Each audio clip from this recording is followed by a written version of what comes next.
Hola, hola. Estamos en el ciclo Confianza y Decisiones de Usina de Conocimientos. Una nueva conversación hoy con Claudia Santos, del grupo musical Rivera Santos. Vamos a conversar cómo se construye confianza desde la música, desde el arte. Cómo se construye confianza y decisiones en estos casos, ¿no? Las decisiones que a veces parece que demoran los resultados, sobre todo, demoran los resultados, demoran los procesos, a veces son vertiginosos. Así que es muy interesante conversar con artistas que día a día se van adaptando a distintas situaciones. Hoy, sin lugar a dudas, la situación de pandemia, la situación de encierros obligatorios la mayoría del tiempo, la imposibilidad de hacer festivales públicos, genera algún impacto. Así que vamos a ver cómo lo viven en Rivera Santos y conversar con Claudia. Este ciclo saben que comenzó a mediados de abril de este año, en el contexto de la pandemia, del encierro, considerando que es importante conversar sobre cómo construir confianza, cómo tomar decisiones. Y tomar decisiones a veces cuesta, ¿no? A veces cuesta mucho adaptarse, tomar decisiones rápidas. Las cosas cambiaron hoy y ¿qué hago? Bueno, eso es lo que nos preguntamos en todos los ámbitos, y hay ámbitos en que las decisiones se toman de un modo y otros ámbitos de manera diferente, pero en todos los casos esto genera tensiones, genera sentimientos encontrados, y por eso nos pareció relevante el tema toma de decisiones, ¿sí? Nos pareció muy relevante pensar en la toma de decisiones tanto como en la construcción de confianza. La confianza tiene tres vectores fundamentales. Uno vinculado a la determinación, a la manera de resolver las cosas, digamos, a la decisión de resolver cosas, digamos, un aspecto resolutorio. Otra está vinculada a la seguridad personal, tanto como seguridad en cuanto al contexto en que vivimos, el entorno. Tener seguridad es fundamental. Brindar seguridad a los demás. Y en tercer lugar, la idea de esperanza. La esperanza, que es el gran motor de la vida, ¿no? Si uno tiene esperanza en el futuro, si uno tiene esperanza en que nos va a ocurrir lo mejor, que vamos a sortear distintos problemas. Bueno, se van uniendo María Luján, hola, Alejandro, Pamela, coordinando todo. ¿Cómo andás, Alejandro? Músicos todoterreno. Que bueno, estamos esperando a ver que se sume Claudia Santos, así podemos conversar con ella, del grupo Rivera Santos. Así que el tema confianza y decisiones es un tema importante. Y este ciclo lo viene siendo porque hemos tenido el honor de conversar con distintas personas de distintos ámbitos, ¿sí? De distintas profesiones, de distintas actividades, que nos han ido comentando cómo son esos ámbitos, cómo resuelven distintas cuestiones, ¿no? Así que interesante.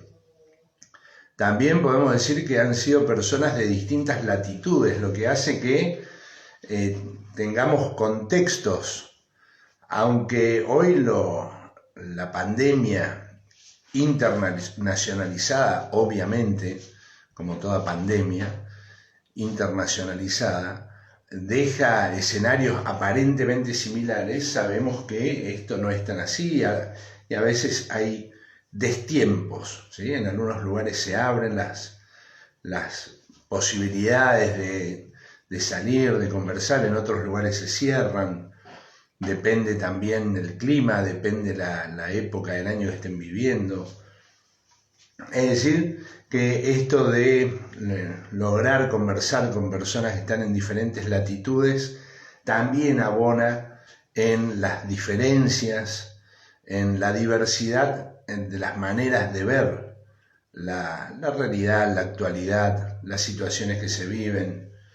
Entonces, el ciclo se fue nutriendo de todas estas posibilidades de conversar, de estas posibilidades de poner en el centro de atención la construcción de confianza.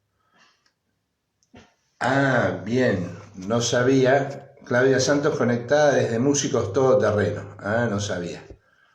Perfecto, entonces le voy a invitar ahí a Claudia. Pensé que estabas en Rivera Santos Oca. Entonces estaba esperando eso. Hola, Claudia. Hola, ¿cómo estás? ¿Cómo estás, Miguel? Muy Buen bien. día. Fíjate que salís como acostada. Acomodar el Ah, teléfono de manera vertical. De lo que manera... pasa es que el soporte, bueno, lo tengo con la mano. El soporte mío es para el teléfono horizontal. Ah, claro, claro. No, pero vos sabés que ahí sale, si no, horizontal. No, estaba Bueno, esperando Rivera Santos Oca. Por eso no... claro.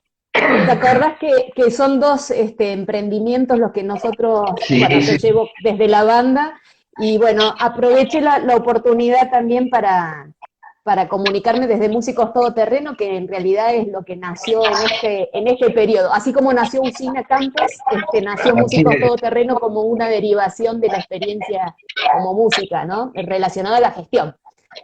Claro, buenísimo, ¿no? Porque eso justamente estaba comentando, no sé si escuchabas, Sí, digo, sí, te escuché la desde el idea, principio. claro, la idea del ciclo es esto, ¿no? Ver cómo se construye confianza y cómo se toman decisiones en diferentes ámbitos, que Claro, a veces escuchamos aparentemente las mismas reflexiones, ¿eh? claro. O van en un mismo sentido, pero en realidad cada persona y cada ámbito tiene sus bemoles, ¿no? Sus cuestiones Tal diferentes. cual. Tal cual, tal cual. Bueno, en realidad, por lo que pude estar viendo, yo todos estos días he visto algunas de las entrevistas y me encanta esta diversidad de... Estoy tratando de apoyar el teléfono para no tenerlo en la Sí, mano el tiempo que vamos a charlar. Lo que pasa es que tengo todos los conectores ahí abajo, entonces la verdad que ah, ponerlo en vertical es difícil eh, de apoyar. Ahí está. A ver, vamos a ver si da ahí está resultado abajo. con un libro. Sí, yo lo tengo en una torre, ¿sí? Claro, yo tengo un pie de micrófono puesto con un palito de selfie y el Ah, teléfono se acomoda perfecto así, pero no lo puedo poner en vertical. Así que claro, bueno, lo que decíamos del tema de la decisión y confianza sí tiene que ver bueno, con el trabajo que uno viene haciendo desde lo personal y no importa la profesión a la que se dedique, en realidad hay una cuestión personal que tiene que ir construyendo a lo largo de la vida y que es lo que te hace ser fuerte, ¿no? A la hora de tomar decisiones, estar primero que nada con un análisis del territorio donde uno se mueve, con un análisis de las habilidades que uno tiene, tomar claro. la decisión, tomar un compromiso con esa decisión y después ponerse a trabajar. Claro, y es cierto, es bien personal, ¿no? Y ahí vos Sí, tenés también una cuestión muy atractiva, en el sentido que cambiaste de enfoque, digamos, tu vida, ¿no? sí, Y lo interesante es que normalmente uno dice, llega una crisis, a veces las que denominamos terminales, ¿no? Termina una época, cuando termina suena a que termina mal, a que la crisis fue un mal momento y comienzo lo nuevo. En sí, tu caso, por lo que he visto, te ha pasado que estabas muy bien en un ámbito con un enfoque profesional y sí, tomaste otra decisión. sí, ¿Cómo fue eso? totalmente. Es buenísimo. En realidad, en definitiva, a ver, cuando me di cuenta que yo siempre era la misma persona y que tenía la posibilidad de moverme en distintos campos del modo, sin perder la identidad, y me di cuenta también de que tenía posibilidad de desarrollar otras cuestiones que no venía desarrollando y que eran importantes para mí. Bueno, fue el momento, esa luz que se vino hace ya algunos años, y digo, bueno, a ver, todo lo que hice antes no estuvo mal hecho. Todas las decisiones que yo tomé a los 20 años y que me hicieron llegar hasta hoy, no fueron decisiones que uno tiene que tirar por la ventana porque, uy, mirá cómo perdí 20 años de mi vida haciendo algo que no me gusta. En realidad, todo lo que hice me gustó. Lo que pasa es que eran en distintos momentos de la vida, y cuando sentí que el camino iba hacia otro lado, tomé la decisión, giré el timón, y todo lo que venía trabajando desde antes, lo empecé a reconvertir y a aprender a utilizarlo en este nuevo enfoque, ¿no? Porque en definitiva lo único que se trató de hacer es un cambio de enfoque. Y acá, bueno, para los que no saben quién soy ni nada, tiene que ver, en realidad yo te podría decir que tengo ya como 4 vidas de vida en una, porque cuando tenía la edad de tomar una decisión, a ver, qué carrera elegir, en aquel momento cuando tenía mis 18 años yo pensaba que mi idea era viajar por el mundo, estar en todos lados, entonces me dediqué a los idiomas y elegí una carrera profesional que tuviera que ver con los viajes, por lo tanto soy licenciada en turismo, y me formé como licenciada, soy nauquina, nacida en la Patagonia. En aquel momento, en los años 90, la única universidad que tenía una facultad de turismo era la Universidad Nacional del Comahue, así que ahí estudié.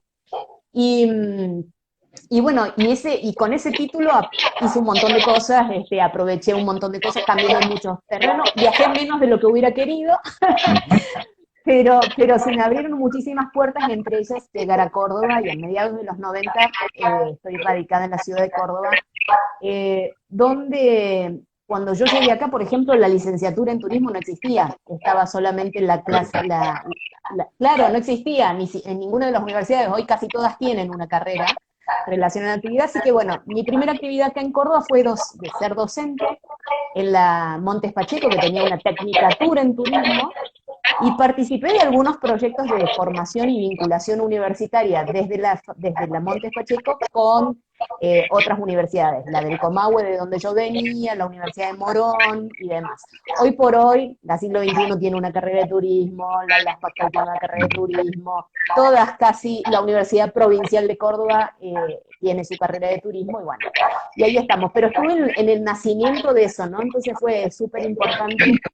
Es que también fue como una época, ¿no? Donde, digamos que el turismo explotó a nivel mundial, Sí. después de los 90 sobre todo, ¿no? Sí, sí, en realidad explotó como, ya venía explotando. En realidad el explotar viene a partir de los 50 en el mundo, ¿no? De Claro, los sí, 50, 60 es como que se empezó a trabajar. Lo que sí, en los 80 y 90 explotó la profesionalización de la actividad, y por claro, eso surgieron, digamos, la necesidad de ofrecer y de que las personas que se dedicaran a la actividad tuvieran una profesión y que tuvieran un conocimiento y una formación bastante más amplia claro. desde lo cultural, desde lo económico, el impacto económico que trae la actividad, como el turismo realmente es una de las actividades más multiplicadoras de ingresos que existen en la actividad. Entonces, y sigue siendo ahora, hoy, ¿no? Lamentablemente la situación de pandemia paró todo ese tipo de cuestiones, no solamente la cuestión cultural, sino que la cuestión del movimiento, pero es algo transitorio, esto se va a terminar, y aunque vengamos con protocolos, en algún momento la gente va a seguir queriendo moverse, así que no va a ser para siempre. Y sí, participé de ese momento donde había necesidad de hacer un montón de cosas, incluso desde las instituciones, a nivel gubernamental, leyes de turismo, las leyes de alojamiento, las leyes de turismo alternativo, y yo pude participar de algunos, como colaboradora externa, de algunos de esos equipos, digamos, que se trabajaban en cómo organizar, digamos, la actividad turística en Córdoba, ¿no? Entonces fue para mí súper importante esa etapa, porque además me enseñó un montón de cosas. Yo te estoy hablando de que yo era una nena de tantos, de 20 Claro. poquitos, y tenía que aprender a trabajar en equipo con conocimientos nuevos, y bueno, realmente aprendí más en el camino que otra cosa, ¿no? Compartiendo experiencias con otros profesionales. Claro, porque incluso yo también decía, explotó por esto que planteabas de lo gubernamental, ¿no? Desde el Sí, punto de vista de las políticas de Estado o de las sí, políticas públicas, se empezó a sí. visualizar cada vez más al turismo como eso, como una fuente de ingresos y como una industria, ¿no? Y Realmente, como una industria.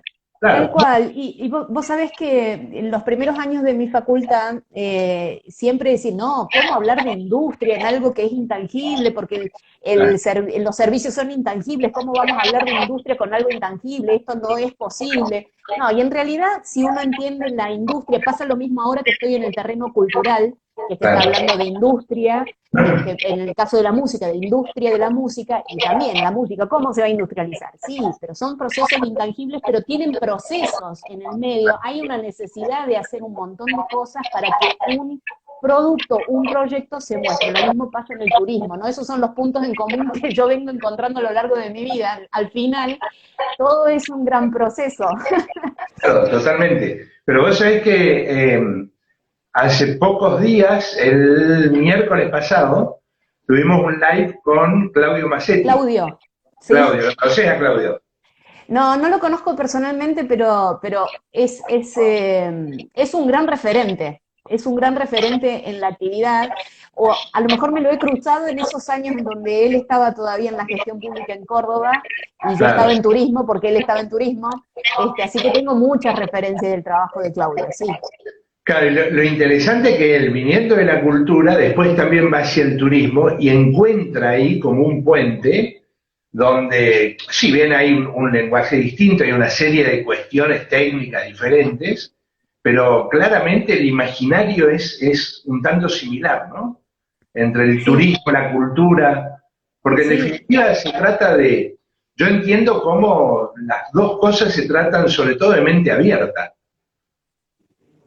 Que, sí, y de interdisciplinariedad. ujú, tal cual, Básicamente, o sea, son actividades donde sí o sí se tiene que trabajar y se tiene que pensar de un modo interdisciplinario, si no es como muy difícil avanzar. Entonces, yo ahora, por ejemplo, eso creo que ya en la actividad turística está súper comprendido, porque bueno, es un proceso que se empezó formativamente a trabajar hace más de 20 años, claro, pero hoy está pasando lo mismo con la gestión cultural, donde los artistas todavía está costando que entiendan ese concepto, a mí me está costando. Por ejemplo, yo hice el curso, creo que fui de la primera, cuando la Facultad de Graduados de la Universidad Nacional de Córdoba largó el primer curso de posgrado de gestión cultural en Córdoba, eso fue hace unos 10 años, yo lo hice, porque yo ya empecé a trabajar con esta otra cuestión de cambio de enfoque, ¿no? claro. Entonces, ahí me encontré con un mundo de artistas que se acercaban a esto por primera vez, pero con muchísima resistencia a esto de decir, no, che, yo soy músico, quiero tocar la guitarra o quiero componer, quiero tocar el piano, no quiero hacer otra cosa, no quiero vivir de esto, pero no quiero hacer otra cosa. Entonces, hay Claro. como, y realmente es difícil cuando se ponen en unas posturas tan extremas, porque realmente hoy, si vos no aprendes a moverte en el mundo donde te tenés que conectar con un montón de cosas, es como que es muy difícil hacer viable cualquier tipo de proyecto cultural, ¿no? Artístico en general y cultural. Eh, Hoy sí o sí los artistas tienen que ser empresarios en el sentido de emprendedor, Claro, y aprender a incorporar otras herramientas de otras disciplinas que le ayuden a llevar su mensaje artístico, su estética claro, a los lugares donde tienen que estar. Y bueno, eso es un trabajo que hoy está pasando en la cultura como hace 20 años pasaba con el turismo. claro. Claro, tenés que administrar, tenés que hacer estrategias de comunicación, ¿no? De posicionamiento. Totalmente, Y totalmente. O sea, vos sí. ves que facilita la actividad artística, me refiero a esto que tenemos con redes sociales, donde realmente uno puede ser más visible que anónimo sin necesidad de pasar por los medios de comunicación tradicionales, ¿no? ¿Es em, en, o cuesta mucho? en- En realidad, eso es algo, es así, en realidad cualquier actividad. Que las redes sociales, si hay algo que han aportado en esta última década, es esa posibilidad de hacer visible casi cualquier cosa, ¿no? Cualquier propuesta, incluso lo que, incluso lo que no te guste, digamos, está ahí puesto al alcance de todo el mundo. Pero sí, hoy por hoy las redes sociales, si no tenés acceso a otro tipo de trabajo si no tenés acceso a un medio de comunicación masivo, cosa que también se puede trabajar, digamos, si no tenés la red social es sí o sí el primer paso que tenés que dar. Entonces, hay que amigarse con la tecnología, hay que aprender a utilizar. No estamos hablando acá, si hay un proyecto ya formal que comunicar, no estamos hablando de que alcanza con tener un perfil personal en las redes, tenés que Claro, desarrollar un perfil para tu proyecto, una página para tu proyecto, que eso te da otras tantas herramientas de comunicación. Si sos curioso y te vas metiendo en los tutoriales de cómo aprender a usar las herramientas, es algo bastante accesible, o sea que no hay que ser un licenciado en marketing para poder claro, aprender a utilizar estas herramientas. Lo que sí hay que entender para qué las quiero usar, ¿no? Y cómo usarla y ser organizado en la comunicación. Hay que aprender un poquito de eso, de decir qué es lo que uno está contando cuando pone una foto nada más en una red social, cómo le tenés que acompañar, qué texto le vas a escribir. O sea, hay cuestiones que tienen que ser cuidadas desde el principio, pero no puedes poner cualquier cosa si es que estás pensando en hacer algo profesional. Distinto claro, es tu perfil personal, si vos querés poner memes y chistes y cosas, bueno, allá vos. Pero para tu proyecto claro, tiene que haber otro trabajo, ¿no? Y para claro. eso hay que aprender, hay que estudiar. Y además hay que dedicarse, ¿no? Es cotidiana la tarea. Hay que Lleva dedicarse tiempo, tiempo, sí, sí, sí, lleva, bastante. lleva tiempo, hay que dedicarse, pero también hay que empezar a aprender que existen herramientas de automatización de algunas cosas que están incluidas dentro de las mismas redes, que te facilita el trabajo y te ahorra tiempo, porque de verdad que lleva muchísimo tiempo las redes sociales. Sí, A mí me llevan muchísimo tiempo, yo las hago para mis proyectos, llevan tiempo, pero trato de que cada vez me lleven menos tiempo, sobre todo si hay cosas que comunico siempre, ¿no? Si hay un calendario, en el caso, bueno, ahora no podemos actuar, pero cuando hay calendario de actuaciones, si yo ya lo tengo previsto, por lo menos a mí me gusta trabajar con 6 meses de anticipación, si yo ya tengo el calendario armado con 6 meses de anticipación, puedo sentarme una tarde, una hora, programar todas las actividades, claro, yo ya tengo definido todo, coordino todo y lo hago una sola vez y listo, ya me olvido. En el momento que tiene que ser publicado, se publica automáticamente. Entonces yo no estoy pendiente a diario de las redes. Sí, de responder si hay un mensaje, eso sí, porque, pero eso es que tenés que asignar media hora de tu día para responder mensajes y punto. Porque si no, es como muy desordenado y hay tantas cosas de las que ocuparse que si vos estás con el Facebook abierto todo el tiempo es imposible porque te matan, desde mensajes personales, sí, sí, y hay que seleccionar, ¿no? Hay que aplicar ley de Pareto a full, el claro, 80% de las cosas que no sirve dejarla, ocuparse del 20% que sí que sirve y darle para adelante. claro, buenísimo. Bueno, hiciste tu cambio del turismo, que por lo Sí, que contás claramente tenías una posición, podríamos decir en términos muy usados, exitosa, ¿sí? sí, Eh, sí. En realidad hice 3 cambios, mira. La ujú, primera fue turismo, que con eso salí, con mi flamante título, llegué a Córdoba y me logré posicionar en lugares importantes, hasta que, y eso fue 3, 4 años no más, ajá, surgió la posibilidad, vino a Córdoba finales de los 90, vino a Córdoba una franquicia internacional que era Berlitz Franchising Corporation.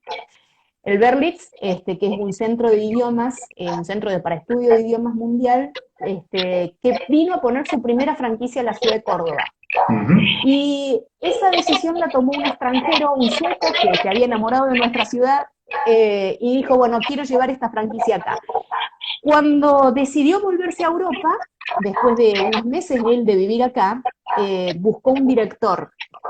Y yo, por mi formación de turismo y los idiomas, los bueno, idiomas. no sé, vi el aviso en el diario, en aquel momento se usaba el diario todavía, Sí, mandé, y quedé en una terna y quedé seleccionada. Entonces, a partir de ese momento me convertí en la directora del Berlex Franchising Corporation acá en Córdoba. Mirá Fui a vos. Estados Unidos, me capacité en Estados Unidos y ahí empecé a trabajar en un nuevo rol que tenía que ver con la comunicación, la dirección de una empresa, de una pequeña empresa, la coordinación de todas las actividades y la comunicación, porque el rol principal de un director de ese tipo de cosas era comunicar y vender los servicios in company, digamos, dentro de las compañías. Y así fue como que transité Córdoba por lo menos 4 años hasta que en el 2001 la franquicia se retiró de acá y estuve a cargo de la operación y ahí me abrió las puertas un montón de gente, de empresas y demás, y construí mi carrera desde un lugar diferente, como Claro, gerente de un emprendimiento, a cargo de la comunicación y la venta. Entonces ahí empecé a desarrollar cuestiones que tenían que ver con esto, ¿no? Me tuve claro. que capacitar, me tuve que formar, ya no lo hice formalmente en una universidad, sino que fui eligiendo cursos específicos de Ujú. marketing, de comunicación, ¿no? Que me ayudaron a terminar de buscar las herramientas que me estaban faltando en ese momento y afrontar los desafíos, porque yo estaba en mis 27 años cuando tomé esa responsabilidad y la verdad que me faltaban herramientas. Entonces la educación en ese momento me sirvió muchísimo, la educación complementaria, ¿no? Claro. Y así fue como que me volqué al mundo de la comunicación y del marketing cuando la franquicia se retiró de Córdoba. Uno de los clientes me pide que le desarrolle el departamento de marketing desde cero y esa empresa fue Neverland Park de Marcelo Periales, no sé si lo conoces, pero bueno, ya no está Marcelo entre nosotros, lamentablemente, un gran visionario cordobés impresionante, con una gran visión, que inventó un concepto de parques de diversiones Sí, sí. bajo techo, sería básicamente lo que es un Neverland. Momento en que estaba con el gran emprendimiento, ¿no? Ahí en la Núñez. Claro, bueno, La Núñez fue su primer centro, pero Claro. cuando yo me sumé, él ya tenía 3 o 4 locales ya en Buenos Aires, en Sí, Salta. Siempre, él creció, su empresa creció junto con el crecimiento del el boom de los shopping centers o de los claro. malls acá en Córdoba y en otras ciudades importantes.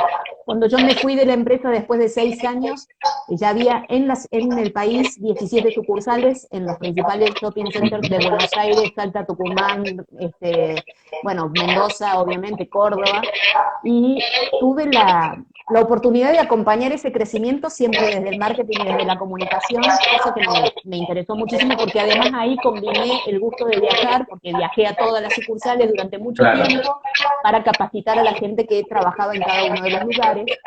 Y eso me dio otro panorama, más allá de ser siempre una enamorada de ese proyecto que es hermoso y que tiene un objetivo final y una visión que tiene que ver con la familia muy, muy linda, muy fuerte, ¿no?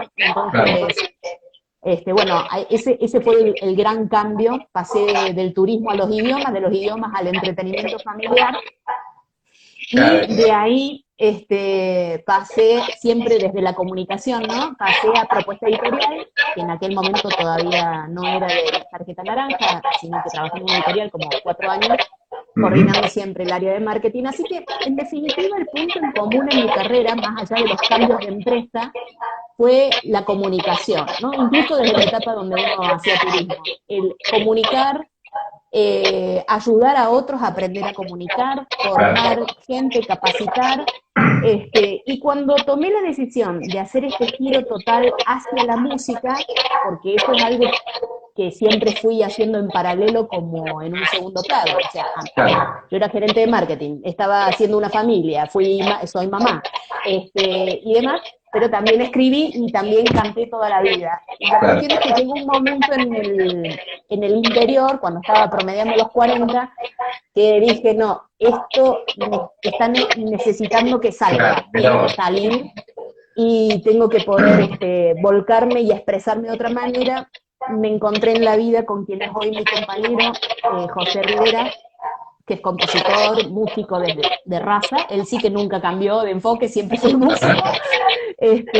Y bueno, con él empezamos esto, en realidad surgió muy naturalmente porque él tenía sus canciones sin letras y yo digo, bueno, ¿me dejas poner letra? Entonces empecé a escribir letras específicas para estas canciones, y así surgió el primer disco. Y cuando el disco empezó a rodar y empezó a mostrarse, tuvimos rápidamente llegada a los medios, de Córdoba nos han acompañado desde el principio, más allá de lo que uno puede comunicar en la red social. Entonces, cuando esto empezó a rodar, dijimos, no, que esto tiene peso, hay un trabajo autoral, hay una identidad, hay esto, trabajémosla de verdad, y empezamos a desarrollar ya formalmente el proyecto que se llama Rivera Santos, que es el apellido de él y el apellido mío, porque somos nosotros puestos en canción, y hoy es una banda, ¿no? Es una banda de 5 integrantes, una formación completa, con 3 discos editados, con muchos escenarios transitados en Córdoba, en la Argentina y fuera del país. Y bueno, y ya con una decisión de que se convierta en un medio de vida también, ¿no? Claro. Y veía que tenían preparado 2020, 2021, una gira muy sudamericana, ¿no? Sí, sí, lamentablemente, bueno, nosotros en mayo teníamos que estar en Paraguay, y en este momento, en agosto, ya tendríamos que estar en Colombia, país al que este año hubiera sido la 4ª vez que vamos. Nos va muy bien allá, realmente tenemos un circuito ya armado, un circuito de confianza, Claro. porque ya nos conocen y uno ha cumplido siempre. En realidad son 2 circuitos los que tenemos desarrollados allá, uno de concierto netamente, de ciclos de conciertos tradicionales, y otro a nivel universitario, universitarios y conservatorios, donde complementamos nuestros viajes, siempre vamos con masterclasses o con propuestas de clínicas para trabajar formalmente. Claro, aprovechamos nuestra capacidad docente para ser un poco de embajadores culturales y llevar algo de nuestra cultura argentina. Entonces enseñamos una aproximación a los géneros folclóricos argentinos, o cómo incidió el movimiento literario de los 60 en la música del nuevo cancionero argentino. Son distintos temas que nosotros abordamos, llevamos e interesa en el ámbito universitario, y ahí aprovechamos 2 cosas, mi experiencia docente y la experiencia docente de José, que es profesor, él es egresado de la Universidad Nacional de Córdoba como profesor en composición musical, y actualmente es profesor adjunto en una de las cátedras junto con Pablo Di Giusto en la Facultad de Artes. Entonces, de hecho, la Universidad Nacional de Córdoba el año pasado nos dio un aval académico, ¿no? Para poder hacer estas actividades con total tranquilidad, y nosotros allá trabajamos en el Conservatorio de la ciudad de Cartago, en Colombia, en la Universidad Nacional de Pereira, la Universidad Tecnológica de Pereira, en la zona cafetera de Colombia, estuvimos en el Museo Nacional de Colombia en Bogotá, estuvimos con un concierto muy especial en la Embajada, entonces Argentina, en Colombia, y la verdad que esto nos abre muchísimas puertas, cada vez que vamos se abren más puertas, ¿no? Pero qué lindo y qué enfoque, ¿no? Poder conectar, digamos, esto de las clínicas, la formación. No es muy común eso, ¿no? En los músicos me refiero, más bien es, digamos, la lógica de voy los festivales o lo que sea interpretar, sí, y sí. punto, que no es poco, pero lo otro me parece que no es común, ¿puede ser? No, no es tan común, pero no lo estamos inventando, ¿eh? Claro. Se hace. Lo que pasa es que hay como hay una modalidad entre la mayoría de los músicos que existe normalmente, que tiene que ver con, me compré el pasaje a México y voy a ver qué onda. Claro. ¿No? Entonces viajo con mi guitarra y voy, bueno, qué sé yo. Bueno, nosotros no trabajamos de esa manera. Nosotros acá sí, en esto sí yo me pongo el sombrerito de la gestión, y trabajo con muchos meses de anticipación, me pongo en contacto con los lugares, acuerdo las fechas con tiempo, los términos de la contratación, si es contratación, o los términos en los que se va a realizar la actividad. Hay todo un proceso formal de trabajo, y cuando nos subimos al avión, tenemos la gira armada, o sea, sabemos exactamente desde el día 0, día por día, en qué ciudad vamos a estar, dónde vamos a tocar, con quién nos vamos a relacionar, a qué colectivo nos vamos a ir, o sea, organizamos todos los aspectos desde la parte musical, los contratos y la logística del movimiento. Entonces, no vamos a la manchancha, como diríamos, a trabajar a ver cómo nos va, a ver si tenemos suerte. Vamos con la actividad programada y ese es un modo para mí que me parece que tiene que ver con lo profesional, más allá de que soy consciente de que como uno hace solo un montón de cosas, hay un montón de cosas que se pueden mejorar en el camino, pero esa definitivamente es algo que está muy claro para nosotros y no nos gusta hacerlo de otra manera, ¿no?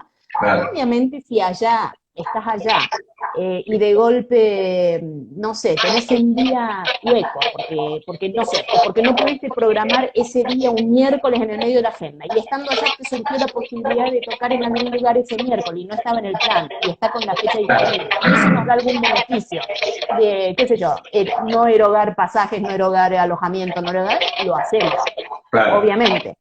Pero viajamos con las giras Con el plan armado. autosustentables, la Claro, gira armada, que se pague, o sea, no ponemos plata de nuestro bolsillo, o sea, sí ponemos la plata para salir, pero volvemos recuperando por lo menos todos los gastos de la claro, gira, no hacemos esos riesgos, no tomamos ya esos riesgos, los riesgos iniciales ya están tomados en el momento que decidimos grabar nuestros discos, que son apuestas y que son inversión, claro, inversión en la música que uno propone, obviamente esa es tu inversión, esa es tu carta de presentación, poder mostrar la música que uno hace, y a partir de ahí cada movimiento tiene que poder sostenerse económicamente, porque si no, se hace inviable, digamos, o sea, si no tendríamos que buscarnos un trabajo para pagarnos el hobby. claro. Y Un poco atrás a tener el trabajo y lo recreativo, lo espiritual, digamos, por otro lado, ¿no? que también es válido, ¿no? O No, sea, no, también claro, es claro. absolutamente válido. Hay muchísima gente que canta hermoso, que compone hermoso y demás, pero no decide que esa sea su forma de vida ni de generar ingresos, sino Ujú. que prefiere tener la seguridad de su trabajo y luego con el tiempo libre y demás volcarlo a eso. Y está todo bien. Lo que pasa es que por ahí, si quiere planificar una gira como la que nosotros hacemos de un mes o de un mes y medio, no lo puede hacer porque tiene un trabajo que cumplir. Tal O cual. sea, entonces, bueno, esas cuestiones, Parece también que la música o las artes a veces están muy vinculadas a la bohemia, ¿no?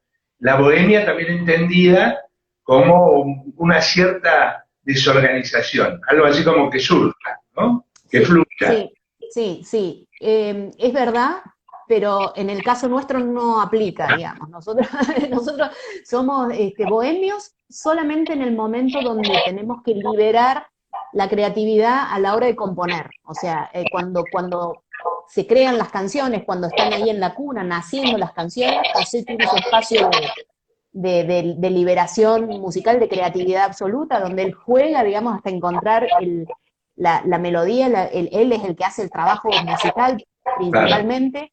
Cuando él resuelve musicalmente la canción, recién ahí yo la conozco, eso es así, y recién ahí me pongo a trabajar con los textos, ¿no? Y ahí yo también juego, libero, pero una vez que la canción está definida y están definido cómo tiene que sonar, la llevamos a la sala de ensayo. En la sala de ensayo somos 5 músicos. Bueno, los arreglos están predefinidos por José, pero puede haber algunos aportes de los músicos que enriquezcan la propuesta así hasta que logramos el sonido final. Luego pasamos al estudio de grabación, se graba la canción. claro. Y una vez que está ahí, en realidad, para nosotros, ese recién es el punto de partida, porque ¿qué haces con la canción? Listo, no estamos compartiéndola, ay, mira qué lindo lo que hicimos ayer, no, Claro. empezamos a darle forma, si es una canción que tiene sustento, que tiene valor, que tiene posibilidad de transmitir algo y demás, bueno, ahí sí viene de vuelta a mí, ya no en una etapa creativa, sino en una etapa de decir, bueno, ¿cómo ponemos esta canción a rodar y que llegue al público que tiene que llegar?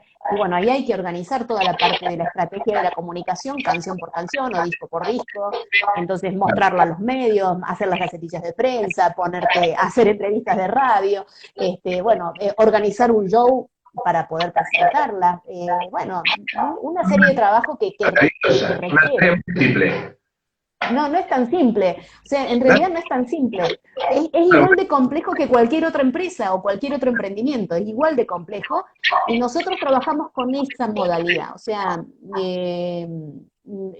somos bastante disciplinados, ¿no? Bastante disciplinados y hay como un pequeño método de trabajo que hace posible realmente, mira, hay músicos que me dicen, pero vos hace cuánto que estás en la música. Y mira, yo siempre canté, siempre escribí, pero formalmente en la industria musical, te quiero decir que desde que salió el primer disco, antes no, yo Claro, hacía otras cosas. claro. Y en estos 6 años que pasaron desde el primer disco, que fue en el 2014, realmente ya tener 3 discos rodando y toda la experiencia que te estoy contando, se hizo posible porque hubo disciplina y método de trabajo. Si no, en la bohemia total no se puede hacer todo lo que nosotros hicimos, realmente. No se Que creo puede. que ese es el aprendizaje, decíamos al principio, ¿no? Que hay temas o hay cuestiones que cruzan cualquier profesión, cualquier actividad. Y creo que eso Sí, es una, ¿no? Tener método, tener disciplina, digamos sí, que sí, algo así como para lo que sea, que sí, sí. llevar a buen puerto siempre, ¿no? Sí, el enfoque multidisciplinario, como decíamos, También, y, claro. no, y la apertura. Mira, lo que me encanta de tu canal es eso, ¿no? De que vos estás hablando con gente de distintas profesiones, de distintos ámbitos, de distintos países, y medio como que esto es lo que estás encontrando personas que tenemos en común esta cuestión de poder tener una visión amplia y esto del darse cuenta de que hace falta entender, no siempre podemos manejar todo porque hay limitaciones que uno tiene personalmente, ¿no? Pero por lo menos entender la globalidad del territorio donde nos tenemos que mover.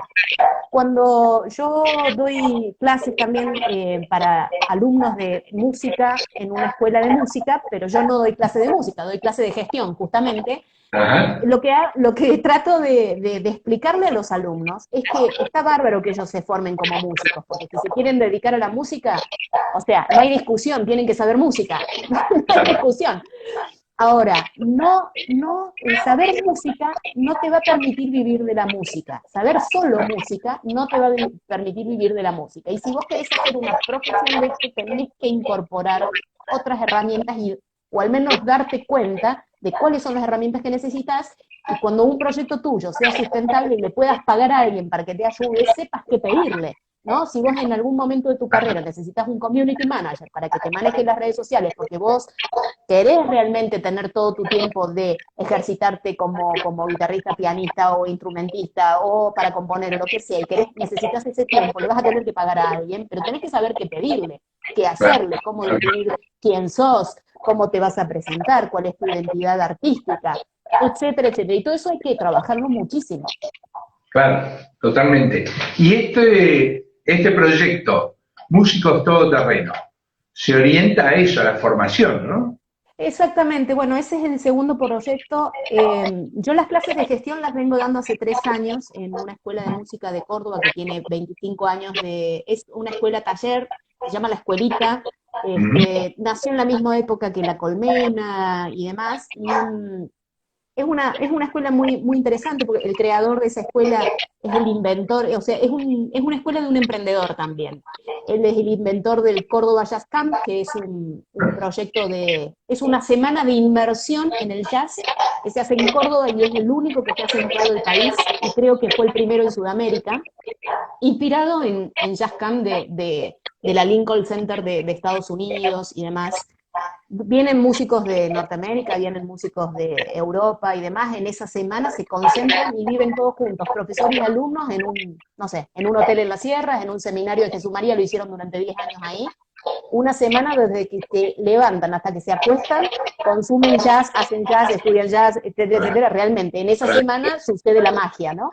Claro, Bueno, el creador de esa escuela me convocó hace 3 años para dar estas cosas, estas herramientas de gestión para músicos independientes y un módulo en especial que en el cual con el tiempo también uno se fue haciendo, no experto, pero bastante ducho, que tiene que ver con la propiedad intelectual, o sea, toda la cuestión de derechos de autor, que para los que somos compositores y autores es fundamental, porque ahí hay una fuente de ingresos, ¿no? Que muchos músicos todavía no manejan, pero realmente cuando uno es creador tiene que poner el ojo en eso como fuente de ingresos también, porque hay una oportunidad enorme. Entonces, hace 3 años que lo vengo haciendo regularmente, y con la pandemia esto sí fue un cambio donde primero, tuvimos nuestro shock de 15 días porque teníamos los pasajes comprados para todo el movimiento que te conté hace un rato. Entonces decimos, ¿y ahora qué hacemos? O sea, ¿qué pasa? O sea, y yo solamente estaba dando esas clases y otra cosa no estaba haciendo. O sea, que de golpe me encontré con un montón de tiempo invertido en giras que no se iban a hacer, bueno, bla, bla, bla. Y dije, bueno, listo, las clases en la escuela las estoy dando vía Skype. Todo esto que yo vengo dando lo voy a digitalizar y realmente voy a armar una plataforma nueva donde empezar a compartir consejos, tips, transferir experiencias de gestión para músicos independientes, y ahí sí se me ocurrió el nombre del músico todoterreno, como este músico emprendedor que necesita manejarse en todos los terrenos para poder llevar adelante su proyecto, por eso se llama así.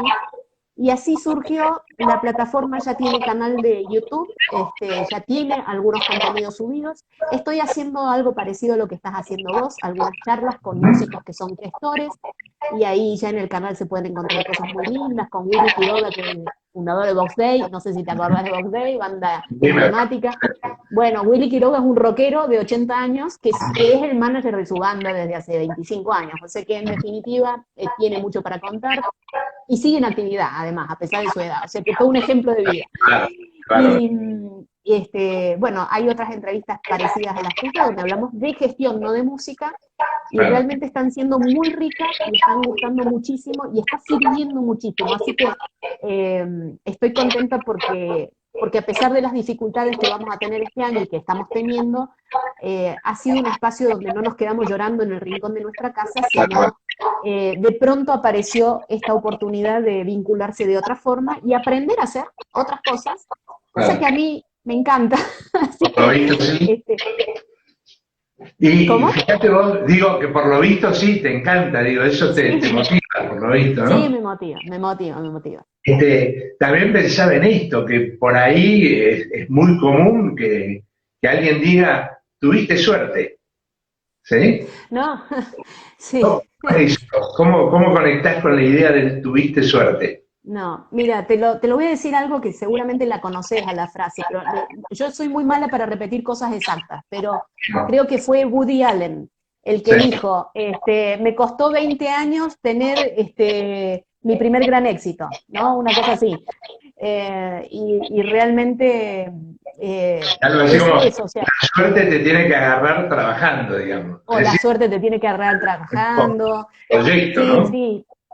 No, totalmente. Son cosas que se encuentran en un montón de literatura de negocios, de hábitos, de, bueno, esto que parece, bueno, vos sos un coach, así que imagino que con toda esta bibliografía, digamos, que está dando vuelta, que a mí al principio, hace algunos años, digo, no, che, pero esto es autoayuda, a mí no me vengas con esto. Pero en realidad es literatura que sirve muchísimo, porque qué sé yo, por ejemplo, me estoy acordando ahora de 7 hábitos para las personas exitosas, como un libro de consejos y tips que realmente si uno lo piensa bien, es literatura muy sencilla, muy básica de entender, muy fácil de entender, pero si la vas a leer así livianito, no te sirve para nada, no te impacta. Ahora, si cada una de esas frases o esos consejos los analizás, haces tu proceso de introspección y te pones vos mismo a ver qué haces de eso, realmente son consejos muy útiles, son tips muy útiles, y es una literatura que en estos días creo que hace falta mucho, porque por ahí puede llegar a destrabar alguna situación, ¿viste? Donde uno dice, che, me choqueó y no sé para dónde disparar, y bueno, yo creo que son tipos de cosas que hoy yo leería de nuevo, ¿no? Vos sabés que en realidad me conectaba también con esto que decís, yo por ahí dejaba de lado, decías, a mí me pasaba lo mismo. En realidad no soy coach, no he hecho ningún curso de coach. Lo que sí me he enfocado en el tema de la oratoria, en liderazgo y en cuestiones de gestión. Y sí he empezado a trabajar leyendo mucho sobre inteligencia emocional, coaching, PNL. Estoy haciendo unos cursos muy buenos en la Asociación Educar de neurociencias. Entonces, y resulta que me pasa esto que decís, ¿no? Que uno hay que leerlo con ganas, ¿sí? Sin prejuicios, sin ningún tipo de creencia, digamos, lo que sirve, lo que no sirve, ¿sí? Lo que tiene más, menos nivel. Cuando uno lee, y hay dos libros que incluso los he sugerido desde los primeros live. Uno es el liderazgo al estilo de los jesuitas, de ¡Oh, Lowney, qué hermoso! que es No lo muy conozco, pero ya me mató el título, me encanta, porque admiro a los jesuitas.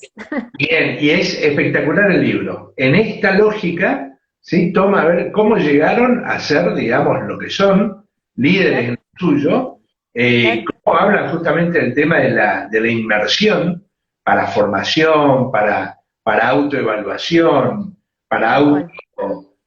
mirarse y reconocerse. Bueno, la verdad que es buenísimo. Y otra es cómo la vida imita el ajedrez de Ajá. Garry Kasparov. ¿Sí? Porque Oh, cómo la ese lo vida, voy a anotar porque no lo conocía. bueno, no lo vas a conseguir, creo que no está mal. Yo te voy a mandar por WhatsApp, los dos Sí. los tengo en PDF. Te los voy a mandar ahora Ay, cuando sí. terminemos. Me Pero encantó, me encantó. para el enfoque que tenés, vas a ver, te va a copar lo de Kasparov, porque habla de los talentos, del trabajo en equipo, las decisiones. Muy bueno. Vos sabés que mi viejo es un ajedrecista, toda la vida, desde los 10 años juega al ajedrez, ha llegado a competir, era de competir cuando era chico. Y en mi casa, siempre hubo muchos libros, en la casa de mis padres, pero había muchos libros de ajedrez. Un juego en el que mi papá me enseñó desde muy chica y a ver, nunca le dediqué el tiempo ni el estudio que le debería haber dedicado. Sé mover las piezas y demás, pero la cuestión de la estrategia la veo ahora como algo tan necesario y digo, ¿cómo desperdicié esta posibilidad? Entonces, esta analogía que está de este libro me imagino que va a ser hermosa, porque después, digamos, con la vida, con la experiencia, uno se va dando cuenta y hace muchos clics. Y no tengo duda de que debe ser genial, porque incluso Kasparov, que fue uno de los grandes, ¿no? Del Claro. ajedrez de los 50, A mí 60. me lo recomendó un hermano mío, uno de mis hermanos, que es Sí, campeón de ajedrez en el litoral, en la zona de mira, Misiones, Corrientes, Chaco, Formosa. mira, Incluso ahora acaba de ganar un campeonato ahí en la Universidad del SEMA, vive en Buenos mira. Aires, así que ya no dedicado como cuando era chico Sí, sí, sí. a la empresa, Mi, pero está mi, en mi viejo, mi viejo está, no sé, en un grupo de ajedrecistas online y está claro. compitiendo, o sea, compite, sigue hoy compitiendo, ya está jubilado y demás, pero se levanta todas las mañanas y todos los días se juega una partida, un par de movimientos de distintas partidas, ¿no? Con gente de todo el mundo. Así que la verdad que, mirá vos qué coincidencia Te va a esa. encantar porque es un libro donde vos vas a ver las claves de gestión, digamos, de estrategia, ¿sí? Que las Claro, conoces en una conexión con el ajedrez. O sea que no hace claro. falta saber de ajedrez para comprenderlo, Ujú, y a su vez no hace falta saber de gestión para comprender desde el ajedrez. Muy interesante. claro, claro. Además, Re Kasparov interesante. es un consultor, ¿no? Sí, Impresionante. sí, sí. Sí, sí, sí. Totalmente. De Es, estrategia. Claro. es buenísimo. Qué Así que bueno, bueno, qué bueno. un par de libros entonces también para leer. ¿Qué otras sugerencias es de lecturas? Bueno, esa que te dije yo del 7 hábitos para personas exitosas, la leí hace poco, la había leído hace mucho y lo volví a leer hace poco y es muy sencillo, es muy simple, me parece que está bueno. En realidad, no sé, no me acuerdo, soy muy mala relacionando los nombres de los libros, pero yo creo que, porque a mí me gusta la literatura, la ficción, y Ajá, yo leo mucha ficción y encuentro siempre, discúlpame, sí. Sí, hay que tener el agüita siempre al lado. aparte le venimos dando lindo, ¿eh? ¿Sí? Nos quedan unos minutitos, porque viste que a los 60 minutos Se se corta. cierra claro, entonces Mira, estamos unos minutos más. en realidad hay un libro que no me gusta porque tiene bastante, o sea, me gusta y no me gusta. Tiene bastante condimento político, no es ideológico, demasiado inclinado hacia un lado, que eso no me gusta tanto, a mí me gusta más lo objetivo. De Ujú. todas maneras, Culturicidio 1 y 2 es de un profesor de la Universidad Nacional del Litoral. Es un libro que ya tiene más de 10 años publicado, Culturicidio se llama, Sí, yo no y lo conozco. habla, sí, es un libro muy interesante, Ujú. sacando esta cuestión ideológica que está un poco inclinada demasiado para un lugar, digamos, que no comparto tanto. Es un libro que hace un análisis muy interesante de la cultura, de los procesos de aculturación y de cómo la educación impacta en la sociedad, ¿no? Y de cómo se puede llegar hasta manipular a las sociedades a través de los planes educativos. Eso me parece un libro muy interesante, por lo menos, incluso si no te gusta, como es mi caso, para meter debate, ¿no? Y empezar a Claro. reflexionar sobre algunos procesos bueno, que están haciendo falta en cada uno de nosotros, sobre todo cuando tenemos acceso a información y a formación. Me parece que nosotros debemos hacer procesos de reflexión y después ir bajando a tierra e ir induciendo al que esté aprendiendo algo o queriendo algún tipo de consejo o sugerencia, che, bueno, enseñemos a pensar un poco, enseñemos a ver algunas cosas, qué es lo que está pasando, porque nos está faltando un poco de proceso reflexivo, me parece, a nivel general en la sociedad, ¿no? Sí, sí, sí. Esto de ir tomando decisiones impulsivamente, si tanto análisis atrás no está bueno, y ese es un libro interesante que leí hace poco. Y después siempre recomiendo leer literatura de ficción, desde Cortázar a Saramago, los más lúdicos y los más disruptivos que se pueda, porque incluso Saramago, que no tiene puntos ni comas ni nada, tenés que encontrar un ritmo en esa lectura y la verdad que te trabaja la creatividad muchísimo. Cortázar igual, son cosas que me gustan. Y te va a sorprender el que te voy a sugerir ahora, pero hace como 15 años, cuando mi hija tenía unos 10, ella era fanática de Harry Potter. Entonces, yo, antes de comprarle los libros, bueno, le compraba los libros y yo los leía antes, ¿no? Por las dudas, qué sé yo, a ver qué era lo que estaba leyendo. Y la cuestión es que los dos primeros libros son muy infantiles y está todo bien, son lindos cuentos. A partir del tercer libro hasta la saga séptima, son libros tremendos, en el sentido, más allá de la historia del mago, que si lo querés ver es una parte y es lo que está en la película, punto. Si vos Sí. empezás a hacer una segunda lectura a lo metalenguaje, realmente hay como una descripción de un sistema de sociedad muy interesante, que vos Ujú. podés empezar a encontrar analogías con nuestra sociedad y empezar a ver, che, pero esto que está describiendo acá es tal cosa, ¿no? Claro. Entonces hablas desde el Ministerio de la Educación, desde el Ministerio de... Y son cosas que a mí me gusta, recurrir a la literatura diferente. Por ejemplo, yo para hacer música o para comunicar música, lo que nosotros estamos haciendo, generalmente no leo libros de música, leo libros de otras cosas. Y cuando vuelvo a la música, aplico ideas diferentes a lo mío y eso siempre me hace un poquito ir por un caminito, por una paralela, digamos, ¿no? Claro. Entonces, bueno, qué sé yo, son sugerencias. Súper. Claudia, tuvimos un live excelente. Te felicito por lo que haces, por lo que haces Bueno, los dos, pero además un enfoque maravilloso. qué bueno, qué bueno. La verdad que me encantó que me hayas invitado. Esta charla está coordinada hace como un mes y medio. Sí, Yo te contaba, estoy con este proyecto, bueno, el Músico a Todo Terreno se lanzó ya hace 15 días formalmente, ya tiene su web, tiene su canal de YouTube, como te decía. Instagram empezó desde ayer, por eso me conecté desde acá para que empecemos a darle movimiento. Y bueno, y la verdad que estoy súper contenta a pesar de las dificultades del momento.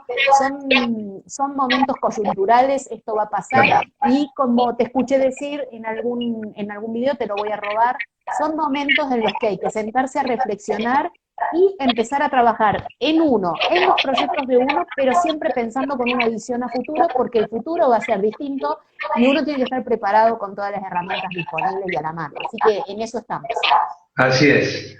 Buenísimo. Y alguna cosa vamos a hacer juntos y comunicarnos nuevamente, me encantaría. Uy, pero a mí también, pero contá conmigo desde ya, soy número puesto. O sea, es que soy muy entusiasta con estas cosas. Buenísimo. Te mando un abrazo grande, muchas gracias. Gracias Saludos. a vos por este... Gracias a vos. Dale. Nos vemos. Chau, Chau, chau. chau. Chau.